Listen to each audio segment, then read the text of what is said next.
روضہ رسول صلی اللہ علیہ وسلم کی حاضری کے بعد اگر بغیر جھکے صرف احترام اور محبت رکھتے ہوئے کوئی واپس اپنے الٹے قدم روزہ مبارک سے یعنی کہ روزہ کی طرف پیٹھ نہیں کرتا، ویسے ہی واپس نکلتا ہے، ٹھیک ہے، کیا مسئلہ ہے اس میں؟ تعظیم کرنے میں تو کوئی حرج نہیں ہے. تعظیم میں صرف وہ تعظیم منع ہے جس کو آپ صلی اللہ علیہ وآلہ وسلم نے منع فرمایا، یعنی رکوع کرنا، سجدے کرنا.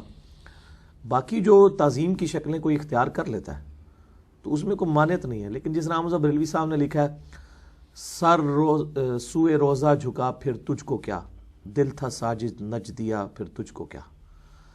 اب وہ کہتے ہیں کہ میں نے سر مبارک تو حضور صلی اللہ علیہ وسلم کے روزہ انور پہ جھکایا لیکن دل سے میں حضور کو سجدہ کر رہا تھا. اب یہ جو اس طرح کے الفاظ آپ بولیں گے، کیا نبی علیہ السلام نے یہ تعلیم دی ہے؟ سن نبی داؤد سن ابن ماجہ میں حدیث ہے صحیح سند کے ساتھ، اس میں شریک القادی مدلس ہے اور اس کی جو سما کی تصریح سن الکبریٰ البیہقی میں ہے کہ اگر میں سجدہ جائز سمجھتا تو بیویوں کو کہتا اپنے خامدوں کو سجدہ کریں. اور پوری حدیث اس طرح کہ ایک صحابی نے آ کے آپ علیہ السلام کو سجدہ کیا، آپ صلی اللہ علیہ وآلہ وسلم فرمایا یہ کیا کر رہے ہیں؟ ان کا میں ہیرا شہر میں گیا تھا، وہاں میں نے دیکھا لوگ اپنے سردار کو سجدہ کرتے ہیں، تو میں نے آپ تو اللہ کے محبوب ہیں صلی اللہ علیہ وآلہ وسلم. آپ نے فرمایا اگر میں سجدہ، کیا میں جب فوت ہو جاؤں گا تم میری قبر سے گزرو گے، کیا میری قبر پہ بھی سجدہ کرو گے؟ کہ نہیں یا رسول اللہ. تو فرمایا جب قبر پہ نہیں کرو گے پھر مجھے کیوں کر رہے ہو؟ اگر میں سجدہ جائز سمجھتا تو بیویوں سے کہتا کہ اپنے خامدوں کو سجدہ کریں اس حق کے سبب جو اللہ نے ان کو دیا. اب اس لیول تک، یہ صرف آدھا ہی حدیث کا پورشن لوگ مشہور کرتے ہیں، پیچھے تو پورا واقعہ ہے کہ سجدہ کیا، فرمایا کہ بھی قبر سے گزرو گے تو کرو گے، کہا نہیں کروں گا، فرمایا آپ کیوں کر رہے ہو؟ یہ پوری ڈاکٹرائن ہی پھر بدل دی. جب آدھا حصہ رکھا وہ بیوی کے مطلب وہ خامند کے فضائل سناتے رہے، اصل جو بیچ میں سے توحید نکلنی تھی وہ آدھی ٹکڑا حدیث کا کاٹ کے تو چل رہا. علی بھائی اسی میں ضمن سوال یہ بنتا ہے کہ خاص طور پہ مسجد نبوی میں اگر کچھ یوٹیوب کے اوپر ویڈیوز دیکھی جاتی ہیں کہ دوسرے مکاتب فکر جو ہیں ان کو اسپیشلی حناف کو روکا جاتا ہے اس چیزوں سے، مطلب اگر کسی نے سبز پگڑی پہنی ہوئی ہے یا اور بہت ساری چیزیں ہیں تو اسپیشلی ان کی ویڈیوز بنا کے اپلوڈ کی جاتی ہیں کہ آپ ایسا نہ کریں، تو وہ کام ایسے ٹھیک ہے؟ ان شیطنت ہے، یہ تو یہ شیطانیت کر رہے ہیں، اس سے کوئی دین کی خدمت ہو رہی ہے ان کی؟ اس طرح کرنے سے آپ پھر یوٹیوب پہ چڑھا کے آپ یہ بتانا چاہ رہے ہیں کہ اس وقت ہماری یہاں پہ حکومت ہے تو آپ کو ہم سبز پگڑی نہیں پہننے دیں گے. بھائی سبز پگڑی کیوں نہیں پہننے دیں گے؟ شرعی دلیل بتائیں. آپ کے جو حرمین کے اماموں نے جو یہ سرخ کلر کے رومال پہنے ہوئے، یہ کون سی سنت ہے؟ سنت تو کالی اور سفید پگڑی ہے. پہلے آپ لوگ جرت کر کے نا امام کعبہ کو کالی پگڑی اور سفید کپڑی پہنا کے اور بخاری مسلم کی حدیثیں دکھائیں. خود آپ نے عرب ٹریڈیشن کو فالو کیا ہوا ہے. کوئی بیچارہ پگڑی باندھ کے آ جاتا ہے، کلر سے آپ کو اختلاف کیا ہے؟ اسلام میں تو کلر کی کوئی اس طرح تفریق نہیں ہے. ٹھیک ہے سنت سفید اور کالی ہے، لیکن باقی کلر بھی ہم نے جو کپڑے پہنے ہوئے ہیں، آپ کوئی کہ جی یہ والے کپڑے میرے اس پہ کلپ ریکارڈڈ ہے. پھر اس طرح کے کلپ چڑھانا یہ تو بڑا خطرناک کھیل کھیل رہے ہیں. اگر یہی پہ یہاں پہ بھی احناف کی اکثریت ہے، ہمارے پاکستان میں تو یعنی حکومتی لیول پہ اکثر پیر حضرات بیٹھے ہوئے ہیں، یہاں پہ اہل حدیثوں کے ساتھ بھی یہ حرکتیں کرنا شروع کر دیں تو پھر ان کو برا لگے گی نا. تو یہ بالکل غیر علمی طریقہ ہے، کوئی ایسا نہیں کرنا چاہیے. وہاں پہ اگر کوئی غیر شرعی افعال کرتا ہے نا اس کو صرف دعوت دے، زبردستی نہیں آپ روک سکتے کسی کو، بس دعوت دے دی ختم. آپ کوئی کرتا ہے وہ اپنے اعمال خود بھگتے گا، آپ زبردستی والا کام نہ کریں، اس کے پھر نیگیٹو رزلٹ نکلتے ہیں. یعنی کچھ ویڈیو میں کسی نے اگر دھاگا پہنا ہوا ہے سرخ کلر کا تو اسے منع کر دیا کہ یہ تم نے کیوں پہنا ہوا ہے، کسی نے تعویذ لٹکایا ہوا ہے اسے منع کر دیا. تو اصل میں میرا خیال ہے وہ جانے والے جو احناف ہیں نا وہ جاہل ہیں، ان کو چاہیے کہ ان کو بتائیں کہ تمہارے جو روحانی ابا جان ہے امام ابن تیمیہ وہ تو قرآنی تعویذ لکھا کرتے تھے، تو ابن تیمیہ کو آپ کیسے قائل کرو گے یا ان پہ فتویٰ دو؟ یعنی میرے نزدیک بھی قرآنی تعویذات جو ہیں وہ نہیں ہونے چاہیے، لیکن علمی طریقے سے ہی اختلاف کیا جا سکتا نا. تو یہ ان کو جی اس کا بانی تو ابن تیمیہ ہے، تو اگر انہوں نے پہنے ہوئے تو آپ صرف ان کو بتائیں اور علمی طریقے سے بس بتا دیے کافی ہے، زبردستی تو نہیں کرنا. چلیے بھائی خود کو سگے اہل بیت یا سگے مدینہ کہنا کیسا ہے؟ اس کو ڈیفائن کرنے کے لیے وہ مثال دیتے ہیں مولا علی شیر خدا کی، اس طرح سے مثال شیر کی دے رہے ہیں اور بات کتے کی کر رہے ہیں. سگ تو کہتے ہیں فارسی زبان میں کتا. تو جب آپ مثال دے رہے ہیں شیر کی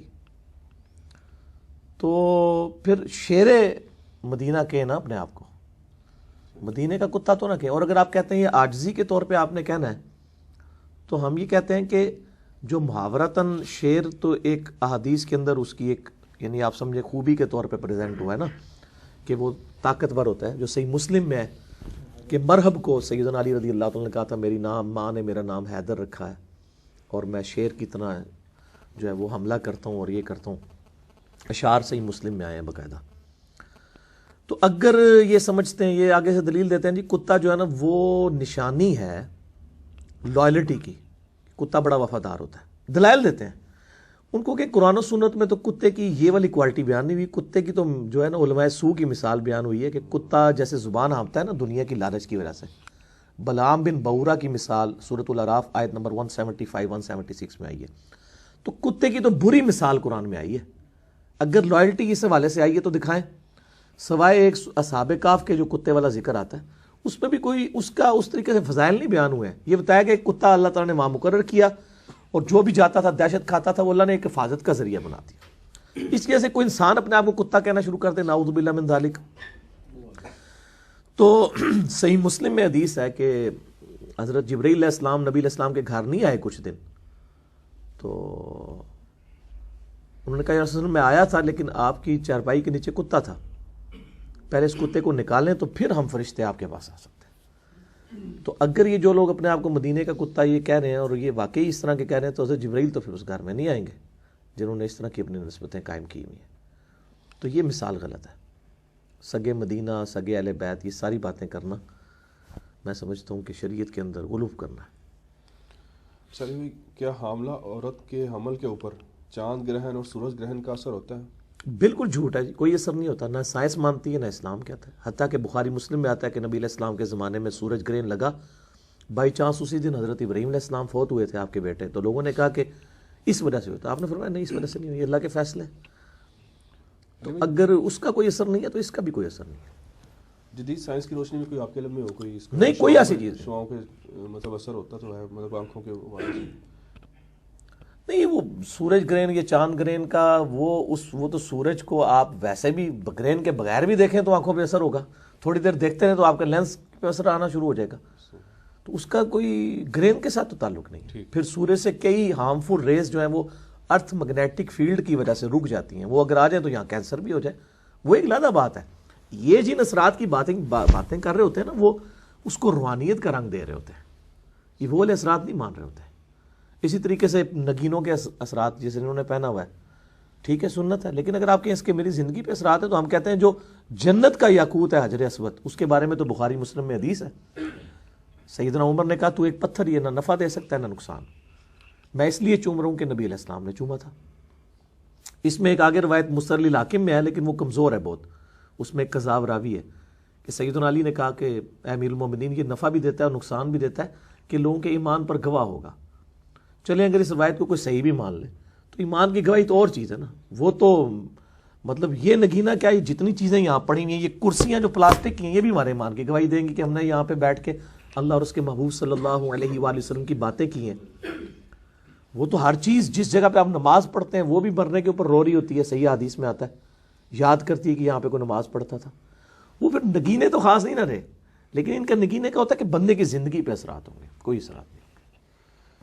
اکثر لوگ کہتے ہیں کہ رات کو ناخن نہیں کاٹنے چاہیے, شام کو جھاڑو نہیں دینا چاہیے. یہ ساری ہندوانہ باتیں, اسلام میں ایسی کوئی چیز نہیں ہے, قطعاً کوئی ایسی بات رپورٹ نہیں ہے. اور ناخن کاٹنے کا کوئی طریقہ کوئی شریعت نے بتایا ہو کہ یہ مطلب علماء نے کتابوں میں لکھا ہوا ہے کہ جی پہلے ادھر سے یہ چھوڑ دیں یہ شروع کریں. بس شریعت میں جنرل ایک چیز ہے کہ آپ صلی اللہ علیہ وسلم جو بھی پسندیدہ کام ہے دائیں طرف سے شروع کرتے ہیں, تو پہلے دائیں ہاتھ کے کاٹ لیں پھر بائیں کے کاٹ لیں, دیٹس آل. مصنف عبدالرزاق میں نور والی حدیث ریلوی آزاد اکثر پیش کرتے ہیں, تو مفتی اکمل صاحب نے بھی اس کا حوالہ دیا کہ اگر مفتی اکمل صاحب کو چاہیے پہلے مصنف عبدالرزاق کا وہ چیپٹر ثابت کریں. یہ بریلویوں نے کوئی 15-20 سال پہلے چیپٹر کہیں سے دریافت کیا ہے, جس کاغذ کے اوپر وہ چیپٹر لکھا ہے وہ تو آج کے زمانے کا کاغذ ہے خود بنا کے. یعنی آج تو ہم وہ جو کاربن ڈیٹنگ سے چیک کر سکتے ہیں کہ یہ نسخہ کہتے ہیں نہیں بہت پرانا نسخہ افغانستان سے ملا ہے, اس میں لکھا ہوا ہے کہ نبی علیہ السلام کے نور کو اللہ نے پیدا کیا سب سے پہلے. مصنف عبدالرزاق دنیا میں ایک مشہور کتاب ہے, موجود ہے, اگر کہ جی بخاری کا ایک گم شدہ چیپٹر مجھے جو ہے وہ اسپین سے مل گیا، بھئی بخاری صاحب کو پتہ ہے کہ کیا ہے، تو وہ جو چیپٹر نکالا ہے تو اس کی کاربن ڈیٹنگ کروا لیتے ہیں۔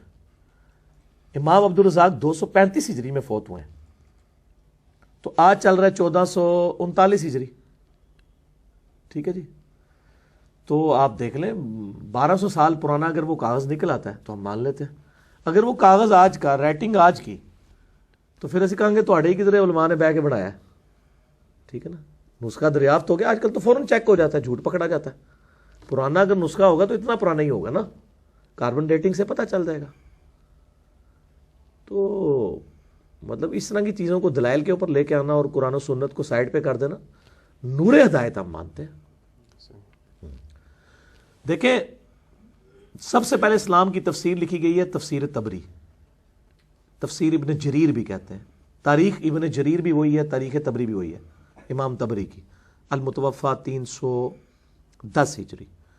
انہوں نے سورۃ المائدہ کی آیت نمبر جو 15 ہے، قد جاءکم من اللہ نور و کتاب مبین، بے شک اللہ کی طرف سے ایک نور اور ایک کتاب مبین آ گئی۔ اور نور کی تفسیر میں انہوں نے لکھا ہے کہ نور سے مراد نبی علیہ السلام ہے اور کتاب سے مراد اللہ کی کتاب ہے، تو لیکن وہ نور ہدایت مراد لیا انہوں نے، وہ تو قرآن میں ہے، انا ارسلناک شاہدا ومبشرا ونذیرا وداعیا الی اللہ باذنہ وسراجا منیرا، آپ ایسے سورج ہیں جو کہ سب کو چمکا دیتا ہے۔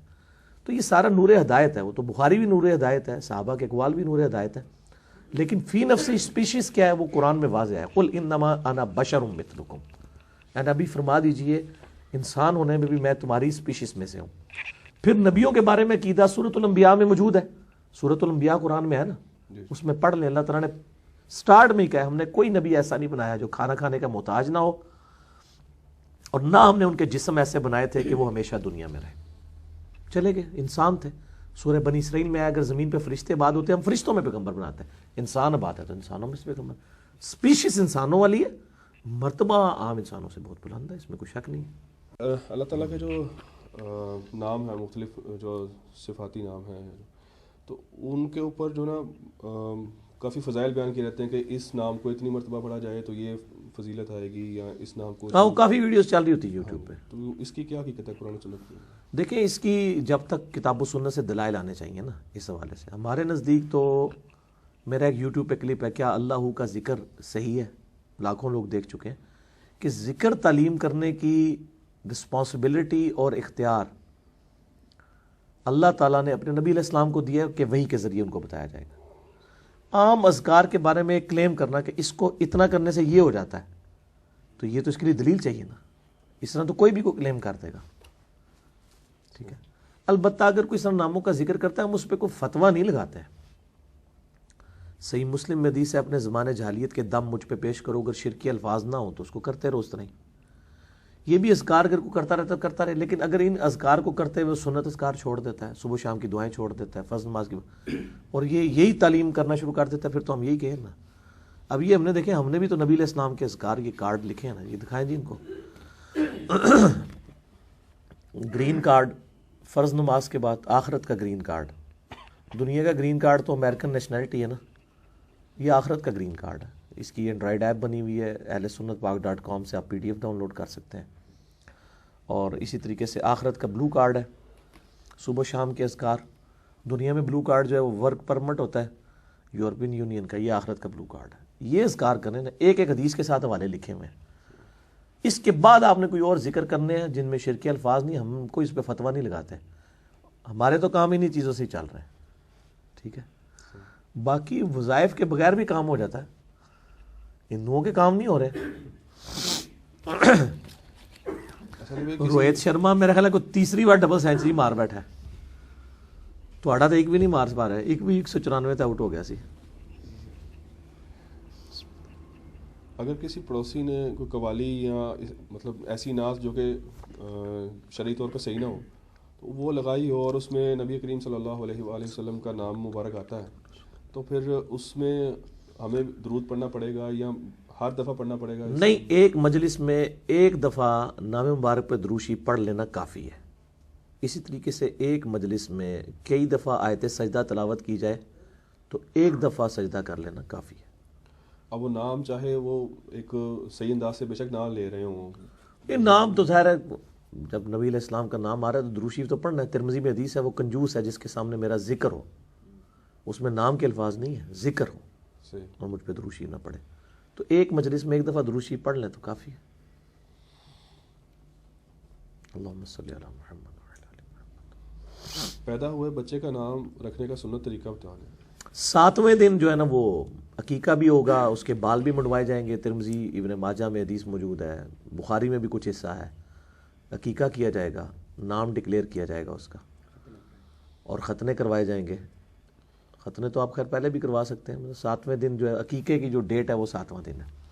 اور اس نام کی وجہ سے بچے پر کی صحت کوئی اثرات پڑتے ہوں؟ صحت پہ تو نہیں اثرات پڑتے، لیکن نام جو ہے نا اس کا مطلب غلط نہیں ہونا چاہیے. آپ پہ اثرات پڑ جائیں گے کہ اگر آپ نے کوئی شرکیہ نام رکھا تو آپ اللہ کے ضرور گنہگار ہوں گے.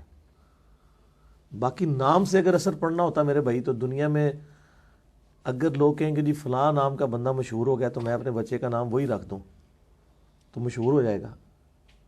اب چانس تو ہو سکتا ہے، بائی چانس ہو جائے. یعنی محمد علی نام کے کئی ڈومیننٹ پرسنالٹیز دنیا میں گزری ہیں. محمد علی باکسر بھی تھا، ایک فلم ایکٹر بھی تھا، اور محمد علی جناح بھی تھا. تو اس طرح کے کئی نام تو یہ، لیکن ضروری نہیں کہ جن کے بھی نام محمد علی ہوں گے تو وہ بہت اوپر چلے جائیں گے، یہ ضروری نہیں ہے. اس کی وجہ سے کچھ نام اگر بدل لینا چاہیے اگر اثرات مطلب نام ٹھیک نہ ہو یا نام اگر ٹھیک ہے تو وہ تو نہیں بدلنا چاہیے، اس سے کوئی اثرات پہ فرق نہیں پڑے گا. یہ کوئی اس طرح کی چیز اور نہیں، اگر ٹھیک نہیں ہو تو پھر بدل لینا وہ تو بدلنا چاہیے. کئی نام ایسے ہیں جن کے مطلب ٹھیک نہیں ہے لیکن کام چل رہے ہیں. بریلوی حضرات کی طرف سے نا ایک مطلب اعتراض آتا ہے کہ شیخ عبدالقادر جیلانی رحمۃ اللہ علیہ کے لیے نا غوثیت کا عقیدہ رکھتے ہیں. وہ اگر اللہ چاہے تو سب کچھ کر سکتا ہے، وہ پھر غوث بھی بنا سکتا ہے اگر اللہ تعالیٰ چاہے تو. اللہ تعالیٰ نے قرآن پاک میں بار بار فرمایا کہ تم کون ہوتے ہو اللہ کی منشا چاہنے والے. ٹھیک ہے، تو ان کو کہیں کہ کل کو آپ یہ کہیں گے کہ اللہ تعالیٰ چاہے، پھر ہم اگلی بھی پھکی دیتے. اللہ تعالیٰ چاہے نعوذ باللہ فرعون کو جنت میں بھیج دے اور موسیٰ کو دوزخ میں، یہ بھی کہنا شروع کر دے. نہیں، اللہ کی مرضی آپ نے تو نہیں ڈیفائن کرنی نا، وہ اللہ نے خود کرنی ہے. آپ کو کتاب و سنت سے دلیل دینی پڑے گی کہ آپ جو اللہ کے لیے چاہنے کا کلیم کر رہے ہیں وہ کہاں پہ لکھا ہوا ہے. آپ کی من مانی چیزیں جو ہیں وہ اللہ تعالیٰ چاہے گا. اللہ تعالیٰ نے سورہ زخرف میں آتا ہے کہ اللہ تعالیٰ نے فرمایا کہ یہ لوگ کہتے ہیں نا کہ نبی علیہ السلام کو کے بارے میں کہ مطلب اللہ تعالیٰ نے اس یتیم کو ہی پیغمبر بنایا تو اور 2 عظیم بستیاں جو تھی طائف اور مکے میں کوئی اور بندہ نہیں ملا، تو اللہ تعالیٰ نے فرمایا کیا تم اللہ کی رحمت تقسیم کرو گے؟ وہ کہتے تھے کہ وہ خالد ابن ولید کا باپ جو ہے ولید ابن مغیرہ اتنی ڈومیننٹ پرسنالٹی ہے، اس کو کیوں نہیں اللہ نے پیغمبر بنایا؟ تو اللہ تعالیٰ نے فرمایا کہ تم ڈیسائیڈ کرو گے، یہ تو اللہ نے ڈیسائیڈ کرنا ہے. ٹھیک ہے، صحیح ہے. علی بھی آپ نے چونکہ بریلویت میں بھی کافی زیادہ رہے ہیں، کافی پریکٹس بھی کیا آپ نے، تو غوثیت کیا ہے اصل میں؟ تھوڑا سا اس پہ میرے بھائی سب کچھ جعلی کام ہے. ہم تو اس چیز کے اوپر بات کریں گے جو کتاب و سنت کہیں لکھی ہو. جب لوگوں نے خود بنا دی ہے تو وہ بتائیں گے نا. ابدال والا کنسیپٹ آتا ہے میرا، اس میں کلپ بھی چڑھا ہوا ہے. کیا اہل حدیث کی وجہ سے دنیا میں رزق دیا جاتا ہے؟ اور اولیاء اللہ کی حقیقت کے بارے میں مسئلہ 131D میں نے بتایا کہ جن کو یہ اولیاء سمجھتے ہیں اللہ کے ہاں یہ اولیاء نہیں ہے. حضرت اپنے نام کے ساتھ حضرت لگانا، یہ حضرت اسی طریقے سے علم لدنی کے بارے میں مسئلہ 55A ہے. میں نے بتایا کہ بھی قرآن و سنت ہی اصل علم ہے، کوئی سینہ بسینہ علم نہیں آ رہا. حضرت رسپیکٹیبل ہے ایک لفظ، ٹھیک ہے، حاضر ناظر پہ تو نہیں آتا. نہیں. کسی چیز کا جو عرف میں مطلب ہوتا ہے نا وہی مانا جاتا ہے، چاہے اس کی کوئی یعنی لٹریچر میں کوئی بھی چیز اس کی سٹارٹنگ پوائنٹ چل رہا ہو، کوئی مسئلہ نہیں. اچھا بھی یہ تو جیسے سوال آئے تھے فی البدی لکھ لیا، آپ اس میں ذرا کریکشن کر دیجیے گا اگر کوئی غلطی ہوئی تو. سورہ رعد آیت نمبر 24 کے تحت ابن کثیر رحمہ اللہ نے تفسیر میں لکھا ہے کہ نبی علیہ السلام اور 4 خلفاء راشدین ہر سال شہداء احد کی قبروں کی زیارت کیا کرتے تھے. تو کیا اس سے عرس کرنا یا وہاں پہ حاضری دینا کچھ اس طرح کا ثابت ہوتی چیز؟ نہیں، ہر سال تو کہیں بھی نہیں، کسی حدیث میں بھی نہیں ہے. ابن کثیر نے بھی لکھا ہے تو غلط لکھا ہے. حدیث بتائیں. ابن کثیر تو عالم دین ہے نا، ان کا لکھنا کوئی حجت نہیں ہے. وہ 8ویں صدی ہجری میں آئے ہیں، تو مجھے نہیں پتا کہ انہوں نے لکھا ہے. وہ لکھا بھی ہو تو مجھے تو ابن کثیر سے بہت اختلاف ہے، میری تو ویڈیو میں ریکارڈڈ ہے. ہمیں ابن کثیر کی کوئی دھونس نہ دے، ہمیں یہ بتائیں کہ ابن کثیر نے فلاں حدیث لکھی ہے. حدیث بخاری مسلم میں یہ ہے کہ نبی علیہ السلام شہدائے احد کے قبروں پہ گئے اپنی وفات سے کچھ عرصہ پہلے، 1 مہینہ پہلے، بخاری مسلم کے الفاظ ہیں، وہ میں نے واقعہ کربلا والے 5B میں بھی ڈالا ہے، وہاں جا کے ان پہ جنازہ پڑھا، بس یہ تو نہیں ہر سال جاتے تھے، تو کوئی نہیں ہے، جو بات ہے وہی کریں.